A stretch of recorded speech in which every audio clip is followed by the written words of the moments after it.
नमस्कार, मैं हूं संतोष गंगवार। घड़ी में 6 बजने वाले और वक्त हो चला है 6 के सिक्सर का, यानी ऐसा शो जिसमें बात होगी बिहार की हर बड़ी खबर की। बताएंगे देश दुनिया में क्या चल रहा है, बात लॉ एंड ऑर्डर की भी होगी, कारोबार से जुड़ी जानकारियां होंगी और खेल मैदान से लेकर मनोरंजन जगत में किन खबरों ने मचा रखी है सनसनी। हर खबर से आपको कराएंगे अपडेट। शुरुआत करते हैं बिहार की बड़ी खबरों के साथ।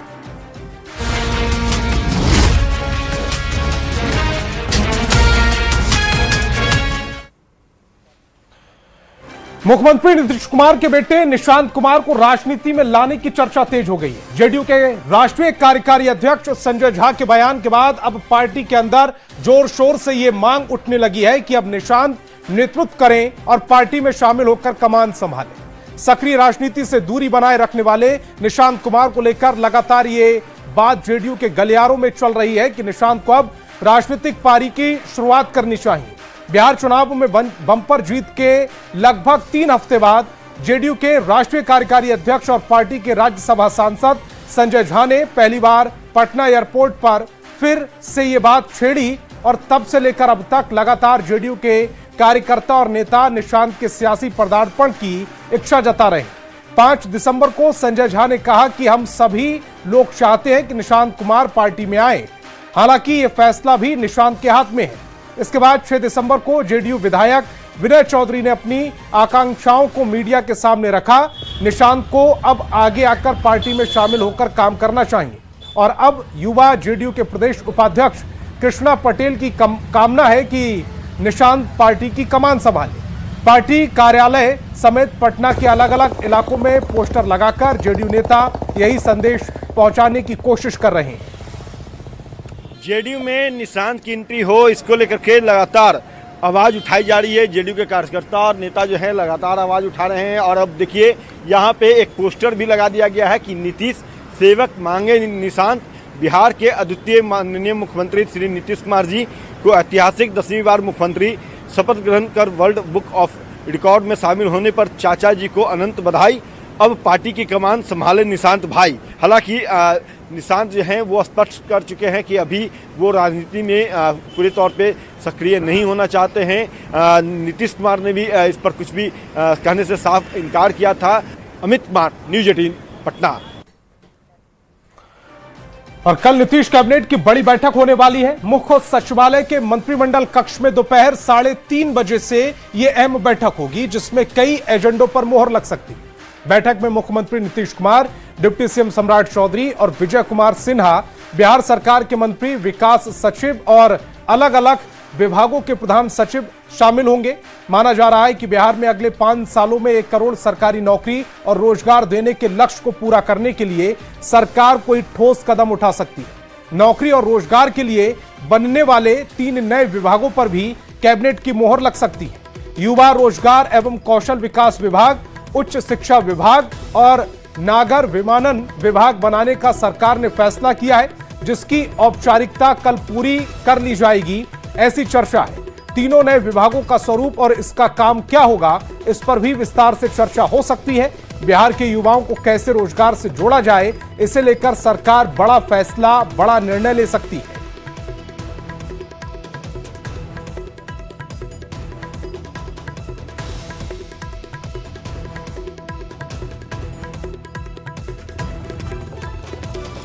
तो कल नीतीश कैबिनेट की यह बड़ी बैठक होने वाली है। मुख्य सचिवालय के मंत्रिमंडल कक्ष में दोपहर 3:30 बजे यह अहम बैठक होगी जिसमें कई एजेंडों पर मोहर लग सकती है। बैठक में मुख्यमंत्री नीतीश कुमार, डिप्टी सीएम सम्राट चौधरी और विजय कुमार सिन्हा, बिहार सरकार के मंत्री, विकास सचिव और अलग अलग विभागों के प्रधान सचिव इसमें शामिल होंगे। माना जा रहा है कि बिहार में अगले 5 साल में 1 करोड़ सरकारी नौकरी और रोजगार देने के लक्ष्य को पूरा करने के लिए सरकार कोई ठोस कदम उठा सकती है। तो चलिए अब आपको विस्तार से बताते हैं कि इन तीनों नए विभागों के बनने से नीतीश सरकार की इसके पीछे योजना क्या है। दरअसल बिहार चुनाव में सीएम नीतीश कुमार ने बिहार के युवाओं से वादा किया था, तो युवा रोजगार एवं कौशल विकास विभाग, तो युवाओं को उद्यमी बनाने का अवसर मिलेगा, इसमें नौकरी रोजगार दिलाने में मदद मिलेगी। ये सरकार ने वादा किया था युवाओं से और उसी को लेकर यह क्रियान्वयन हो सकता है। उच्च शिक्षा विभाग उच्च शिक्षा में गुणवत्ता पूर्वक सुधार के लिए, तकनीकी व्यावसायिक शिक्षा के विकास के लिए यह विभाग दिया जा सकता है। नागर विमानन विभाग की बात करें तो नए हवाई अड्डों के निर्माण में तेजी लाने के लिए, रोजगार और औद्योगिक वातावरण बढ़ाने के लिए यह तीनों विभागों की सौगात मिल सकती है। एनडीए की सरकार बनने पर 1 करोड़ युवाओं को सरकारी नौकरी और रोजगार दिया जाएगा, यह दावा किया था, वादा किया था एनडीए ने। इसी लक्ष्य को पूरा करने के लिए नीतीश सरकार युवा रोजगार एवं कौशल विकास विभाग बना रही है, ताकि युवाओं को उद्यमी बनाने का अवसर मिले और नौकरी रोजगार दिलाने में मदद मिले। उच्च शिक्षा विभाग इसलिए बनाया जा रहा है ताकि उच्च शिक्षा में गुणवत्ता पूर्वक सुधार हो, तकनीकी व्यावसायिक शिक्षा का विकल्प मिले। नागर विमानन विभाग इसलिए बनाया जा रहा है ताकि नए हवाई अड्डों के निर्माण में तेजी लाई जा सके। भविष्य में उड़ान योजना के तहत कई बड़े बड़े नए हवाई अड्डों का निर्माण होना है, इसीलिए नागर विमानन विभाग बनाया जा रहा है। इससे औद्योगिक वातावरण बढ़ेगा और रोजगार के नए मौके पैदा होंगे।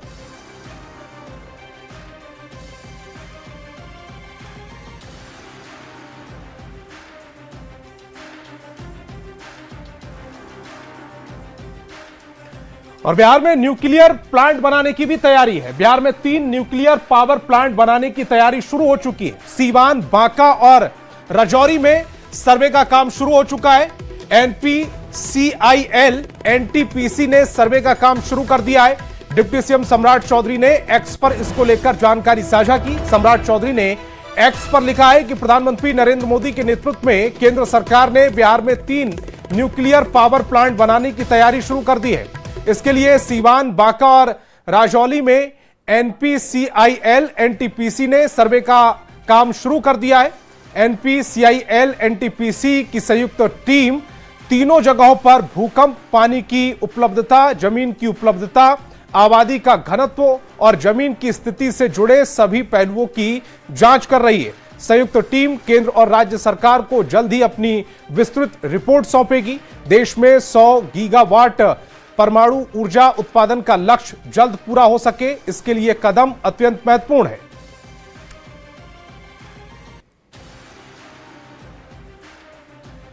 तो मुख्यमंत्री नीतीश कुमार आज बक्सर में नावा नागर औद्योगिक क्षेत्र का उन्होंने दौरा किया। यहां उन्होंने प्लांट और बॉटलिंग पावर प्लांट के अलावा एथेनॉल यूनिट का निरीक्षण किया है।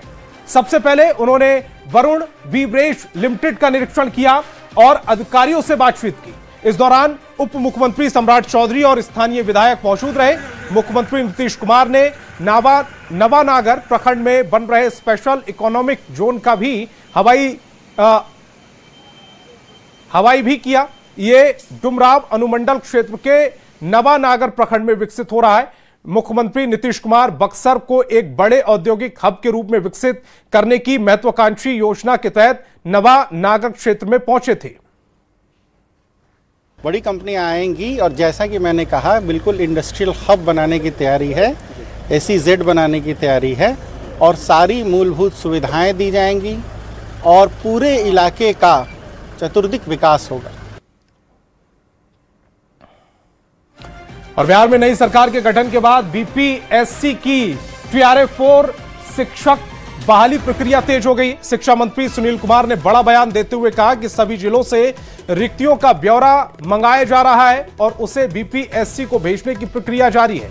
रोस्टर तैयार होने के बाद बहाली की औपचारिक शुरुआत होगी। मंत्री के मुताबिक जनवरी 2026 तक TRA-4 का नोटिफिकेशन जारी होने की संभावना है। इस बहाली में 27,000 से अधिक पदों पर प्राथमिक, मध्य विद्यालय और प्लस टू स्तर पर शिक्षकों की नियुक्ति की जाएगी।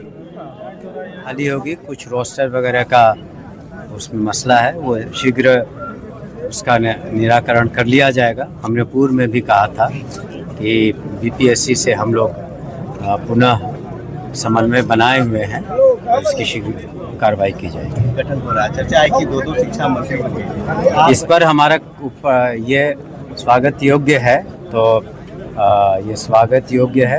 और बाकी आगे जो माननीय मुख्यमंत्री जी निर्णय लेंगे वो निश्चित रूप से शिक्षा के हित में, आज तक उन्होंने निर्णय लिया है और भविष्य में और वर्तमान में भी शिक्षा के और खास करके छात्र छात्राओं के हित में ही सारे निर्णय लिए जाए।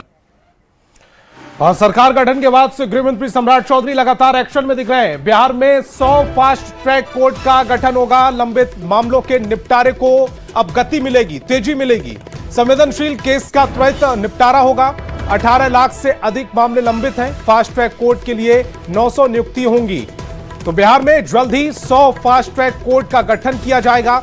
इससे लंबित मामलों के निपटारे में तेजी आएगी। बिहार के उप मुख्यमंत्री और गृह मंत्री सम्राट चौधरी ने कहा है कि राज्य में 100 फास्ट ट्रैक कोर्ट का गठन किया जाएगा। उन्होंने कहा कि इसकी स्थापना का मुख्य उद्देश्य लंबित मामलों का त्वरित निपटारा, न्यायालय का बोझ कम करना और संवेदनशील मामलों पर उचित ध्यान और समय देना है। उन्होंने कहा कि राज्य के विभिन्न कोर्ट में 18 लाख से अधिक लंबित मामले हैं। पटना में 8 फास्ट ट्रैक कोर्ट प्रस्तावित है और बिहार में 100 फास्ट ट्रैक कोर्ट की स्थापना की घोषणा का एनडीए नेताओं ने स्वागत किया है और कहा है कि यह निर्णय बिहार में कानून व्यवस्था को और मजबूत बनाने और न्याय व्यवस्था को तेजी लाने की दिशा में मील का पत्थर साबित होगा। यह बीजेपी और एनडीए की जीरो टॉलरेंस नीति का प्रमाण है, जो मुख्यमंत्री नीतीश कुमार जी के नेतृत्व में ही बिहार को अपराध मुक्त और विकासशील बनाने की प्रतिबद्धता को दर्शाता है। में भाजपा एनडीए की सरकार में माननीय गृह मंत्री सम्राट चौधरी जी ने जो 100 से फास्ट ट्रैक कोर्ट की स्थापना करने का निर्णय लिया है, जो कि बहुत बड़ा कदम है। यह न्यायिक गतिशीलता को बढ़ाएगा, आगे बढ़ाएगा और अपराधियों पर जो 18 लाख से अधिक मामले बिहार में लंबित हैं, उन मामलों को निपटाने में बिहार में तेजी आएगी। कानून व्यवस्था में तेज सुधार देखने को मिलेगा। अपराधियों और माफियाओं में भय पैदा होगा। निश्चित रूप से नीतीश कुमार जी के नेतृत्व में सम्राट चौधरी जी का एक बहुत ही प्रभावशाली और ऐतिहासिक कदम है बिहार में कानून का राज स्थापित करने के लिए। यह दर्शाता है कि कैसे नीतीश कुमार जी के नेतृत्व में बिहार में भाजपा एनडीए अपराध पर जीरो टॉलरेंस नीति के लिए कटिबद्ध है। फुलवारी शरीफ के जेडीयू विधायक श्याम रजक ने नेता प्रतिपक्ष तेजस्वी यादव पर निशाना साधा और कहा वे चुनाव के बाद गायब हैं, उनका ढूंढने का काम आप लोग कीजिए। चुनाव में काम की बात हुई थी, काम जीत गया और बात हार गई। उन्होंने मुख्यमंत्री नीतीश कुमार की उपलब्धियों का भी जिक्र करते हुए कहा कि नीतीश कुमार ने काम किया और 10वीं बार मुख्यमंत्री बनकर वर्ल्ड रिकॉर्ड भी बना दिया। वहीं बिहार राज्य अल्पसंख्यक कल्याण आयोग के अध्यक्ष रसूल बलियावी ने भी तेजस्वी यादव पर हमला बोला और सीएम नीतीश कुमार की जमकर तारीफ की और कहा कि अल्पसंख्यकों को सुरक्षा, सम्मान और विकास का भरोसा नीतीश कुमार ने ही दिया। जो लोग गायब हैं उसका खोजने का काम आप लोग कीजिए, उसका हम लोग क्या जानते हैं। हम लोग काम में विश्वास करते हैं। ये चुनाव भी काम बनाम बात का था, बातें हार गई, काम जीत गया और वर्ल्ड रिकॉर्ड में नीतीश कुमार जी को 10वीं बार मुख्यमंत्री बनाया गया। हम लोग उस काम पे काम करते हैं। 2005 से अब तक बिहार के मुसलमानों के लिए, दलितों के लिए, महादलितों के लिए, हर बिहारी के लिए अगर किसी ने बेहतर किया है और बेहतर करने का एजेंडा है तो बिहार के मुख्यमंत्री नीतीश कुमार के पास है। इनके यहाँ परिवार नहीं, इनके यहाँ धर्म नहीं, इनके यहाँ जात नहीं है, इनके यहाँ क्षेत्र नहीं है। विधानसभा से नेता प्रतिपक्ष तेजस्वी यादव के गायब होने पर मंत्री दिलीप जायसवाल ने तंज कसते हुए कहा कि विधानसभा में तेजस्वी यादव गायब हो गए। पूरे देश में चर्चा है कि नेता प्रतिपक्ष सदन चलने के दौरान गायब रहते हैं। इस बात को छिपाने के लिए उल्टी सीधी बात कर रहे हैं। तेजस्वी सदन में क्यों नहीं थे? इस दौरान दिलीप जायसवाल ने कहा कि उद्योग विभाग अपना सहभागिता सबसे ज्यादा रोजगार देने में निभाएगा। विधानसभा में तेजस्वी यादव गायब हो गए तो पूरे देश के अंदर उनका छिछला लेदर होना शुरू हुआ कि नेता प्रतिपक्ष भी सदन जब चलता है तो गायब हो जाते हैं। तो इसी बात को छुपाने के लिए, डाइवर्ट करने के लिए ये उल्टी सीधी बातें अपना शुरू किए हैं, जिससे कि पुरानी बात खत्म हो जाए। पुरानी बात खत्म होने वाली नहीं है। नेता प्रतिपक्ष सदन में क्यों नहीं थे, पहले इसका जवाब दें। अब इसी बात को ढकने के लिए ये सारी बातें वो कर रहे हैं। और कांग्रेस के वोट चोरी के आरोप और एसआईआर के विरोध पर ग्रामीण विकास मंत्री श्रवण कुमार ने पलटवार किया। लखनऊ में श्रवण कुमार ने कहा कि जब उनकी सरकार बनती है तो वोट चोरी नहीं होती। लेकिन जब बीजेपी और सहयोगी दलों की सरकार बनती है तो वोट चोरी का आरोप लगाया जाता है। श्रवण कुमार ने एसआईआर पर विपक्ष को आंदोलन करने के बजाय उन लोगों की पहचान करने को कहा है जिनके नाम काटे जा रहे हैं। झारखंड में सरकार उनकी बनती है तो वोट की चोरी नहीं होती है। कर्नाटका में इनकी सरकार बन जाती है तो वोट की चोरी नहीं होती है। जिन राज्यों में भाजपा और भाजपा के साथ जो जिनका एलायंस है उनकी सरकारें बनती है तो वोट चोरी होती है। ईवीएम से जीन निकलने लगता है।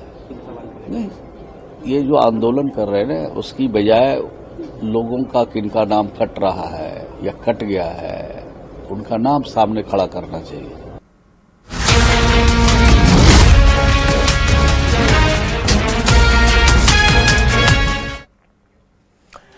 और रांची से बड़ी खबर मिल रही है। रांची में चल रही है एसीबी की रेड, अब जो खत्म हो गई है। श्रवण जालान के ठिकानों पर यह रेड चल रही थी। कई दस्तावेजों को जब्त किया गया है। आईएएस विनय चौबे के करीबी है श्रवण। बड़ी खबर इस समय आपकी टेलीविजन स्क्रीन पर रांची से, जहां रांची में चल रही एसीबी की रेड खत्म हो गई है। श्रवण जालान के ठिकानों पर यह रेड की गई। कई दस्तावेजों को जब्त किया गया है। आईएएस विनय चौबे के करीबी है श्रवण, जिनके घर पर यह रेड चल रही थी। फिलहाल जो खबर आ रही है उसके मुताबिक एसीबी की रेड अब खत्म हो चुकी है। हालांकि श्रवण जालान के घर से कई जो दस्तावेज हैं उन्हें जब्त किया गया है। आईएएस विनय चौबे के करीबी माने जाते हैं श्रवण जालान, जिनके घर पर यह रेड चल रही है।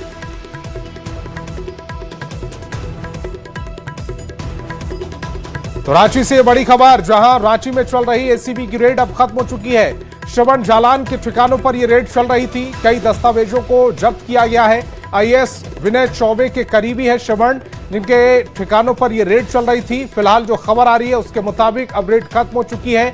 हालांकि एसीबी की टीम ने रेड खत्म करने के दौरान कई दस्तावेजों को जब्त किया है। ओम प्रकाश हमारे संवाददाता ज्यादा जानकारी के साथ फोन लाइन पर जुड़ रहे हैं। ओम प्रकाश, रांची में जो एसीबी की रेड चल रही थी श्रवण जालान के घर पर, वो खत्म हो गई है। क्या कुछ महत्वपूर्ण दस्तावेज यहां से जब्त किए गए? जी बता दें कि श्रवण जालान जो कि एक बड़े कारोबारी हैं, उनके आवास और उनके संस्थान जो प्रतिष्ठान है वहां पर आज एसीबी की दबिश जो है वो देखने को मिली है।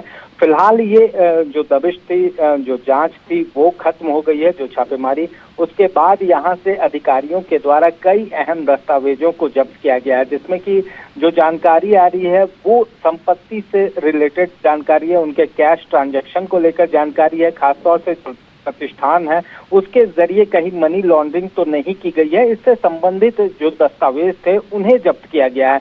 तो कहा जा सकता है एक बड़ी कार्रवाई है, जिसमें कि विनय चौबे के करीबियों पर अब जो है वो एसीबी का शिकंजा जो है वो धीरे धीरे और भी ज्यादा कसता हुआ नजर आ रहा है। और इस महत्वपूर्ण जांच के बाद इस पूरे केस में जो आय से अधिक संपत्ति का विनय चौबे पर, उसमें और कोई अहम सुराग जो बाकी ओम प्रकाश, जो कागजात जब्त किए गए उससे अब परत दर परत इस पूरे मामले की तस्वीर साफ होने की उम्मीद है। आप हमारे साथ जुड़े, आपका बहुत बहुत शुक्रिया। और अगली खबर दानापुर से है, जहां तेज रफ्तार का कहर देखने को मिल रहा। गोला रोड में एक तेज रफ्तार कार ने अनियंत्रित होकर कई लोगों को कुचल दिया। इस दर्दनाक हादसे में एक बुजुर्ग समेत 6 लोग घायल हो गए, जिन्हें इलाज के लिए अस्पताल में भर्ती कराया गया है। दुर्घटना में सड़क पर बैठा एक कुत्ता भी गंभीर रूप से जख्मी हो गया, जो दर्द से तड़पड़ा उठा और वीडियो में दिखाई दे रहा है। ये पूरी घटना एक दुकान के पास लगे सीसीटीवी कैमरे में कैद हो गई। वीडियो में आप देख सकते हैं कि किस तरह तेज रफ्तार ये काले रंग की कार आती है और लोगों को कुचलते हुए आगे बढ़ जाती है। वीडियो में बाइक के पास आप बेजुबान कुत्ते को भी देख सकते हैं, जिसे तेजी से रौंदते हुए गाड़ी नजर आ रही है। हालांकि गनीमत रही कि दुकान के पास खड़े कई लोगों की जान बच गई। मौका देखते ही वो दुकान में घुस गए, लेकिन जो लोग आगे खड़े सड़क के किनारे खड़े थे उन्हें कार सवार ने कुचल दिया। सीसीटीवी वीडियो में यह भी दिख रहा है कि हादसे के बाद लोग आरोपी ड्राइवर को रोकने की कोशिश करते हैं, लेकिन ड्राइवर गाड़ी चालू कर भागने की कोशिश करता है और एक झटके में कार निकालकर मौके से फरार हो जाता है। पुलिस वीडियो के आधार पर कार मालिक की पहचान करने में जुटी है।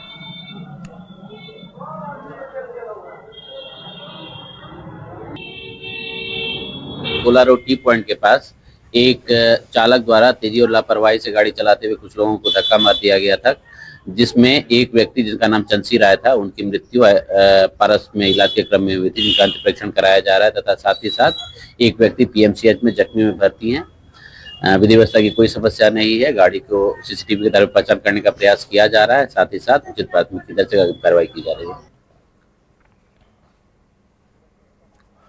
और पटना से बड़ी खबर मिल रही है, एआईएमआईएम के 3 विधायकों ने सीएम नीतीश कुमार से एक अड़े मार्ग में जाकर मुलाकात की है। मुलाकात में अपने विधानसभा क्षेत्र में विकास कार्यों के लिए आग्रह किया। अख्तरुल इमान, मकसूद आलम और सरवन आलम ने यह मुलाकात की है। जेडीयू के प्रदेश अध्यक्ष उमेश कुशवाहा भी मौजूद थे। सियासी हलचल के बीच यह मुलाकात महत्वपूर्ण मानी जा रही है। आज ही एआईएमआईएम के एक विधायक ने नीतीश कुमार की तारीफ भी की थी। और आनंद अमृतराज हमारे संवाददाता ज्यादा जानकारी के साथ फोन लाइन पर जुड़ रहे हैं। आनंद अमृतराज, यह मुलाकात सिर्फ विकास कार्यों को लेकर है या इसके पीछे की मंशा कुछ और है, क्योंकि तारीफों का दौर लगातार जारी है? देखिए, निश्चित तौर पे जिस तरीके से आज सुबह में ही मुर्शीद आलम जो एआईएम के विधायक थे, उन्होंने जब नीतीश कुमार की जमकर तारीफ की थी और कहा था कि वो मेरे राजनीतिक गुरु भी हैं, मैं उनका एहसान नहीं भूल सकता। उसके बाद अख्तरुल इमान भी सदन के अंदर कई बार नीतीश कुमार के अच्छे कार्यों की तारीफ कर चुके हैं और बीच में सियासी सरगर्मी लगातार तेज है एमआईएम के विधायकों को लेकर। तो जाहिर तौर पे अभी कुछ भी कहना जल्दबाजी होगा, लेकिन इतना तो तय है कि एमआईएम के विधायकों का मिलना और भले ही विकास कार्यों के जो जाना, अभी अब कुछ देर पहले हमारी बातचीत हो रही थी अख्तरुल इमान से, तो उन्होंने कहा था कि हम लोग अपने विधायकों के साथ हम लोग के इलाकों में कई समस्या है, नदी कटाव की समस्या है, सकोर में सैनिक स्टेशन के प्रस्तावित जमीन पर दोबारा विचार करने के लिए भी नीतीश कुमार जी से हमने आग्रह किया। उसके अलावा और भी कई से मामले थे जिसके बारे में हमने उनके संज्ञान में लाया, तो उन्होंने आवश्यक कार्रवाई का भरोसा दिया है।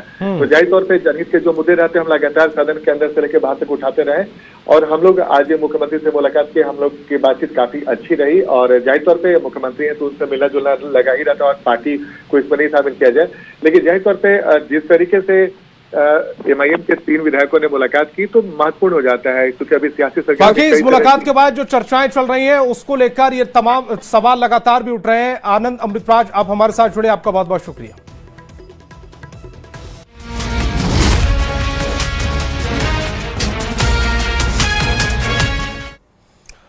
और अब बात देश की सबसे बड़ी एयरलाइन इंडिगो में बरकरार संकट की। लगातार 7वें दिन भी इंडिगो की सेवाएं पूरी तरह पटरी पर नहीं लौट सकी। सोमवार को भी दिल्ली, श्रीनगर, हैदराबाद, बेंगलुरु, अहमदाबाद एयरपोर्ट पर कई फ्लाइट्स कैंसिल हुई। हालांकि इंडिगो के सीईओ पीटर अल्बर्ट ने कहा कि हालात रोज बेहतर हो रहे हैं। 10 दिसंबर तक ऑपरेशन नॉर्मल होने की उम्मीद है। उधर दूसरी ओर सुप्रीम कोर्ट ने इंडिगो के खिलाफ दायर याचिका पर तत्काल सुनवाई करने से इनकार कर दिया। सीजेआई सूर्यकांत ने कहा है कि भारत सरकार पहले ही इस मुद्दे पर एक्शन ले चुकी है। मामले की सुनवाई 10 दिसंबर को होगी। दरअसल इंडिगो संकट को लेकर सुप्रीम कोर्ट में याचिका दायर कर तुरंत सुनवाई की मांग की गई थी। कोर्ट ने कहा कि हमें पता है कि यात्रियों को परेशानी हो रही है, लेकिन सरकार इस मामले में काम कर रही है। सीजेआई ने कहा कि हालात जस के तस होते तो अलग बात है। हम समझते हैं कि लाखों लोग इस समस्या का सामना कर रहे हैं, लेकिन सरकार मामले को देख रही है, उन्होंने ही इसे संभालने दें। वहीं याचिकाकर्ता वकील ने कहा है कि 2500 उड़ानें विलंबित हैं और 95 हवाई अड्डे प्रभावित हैं।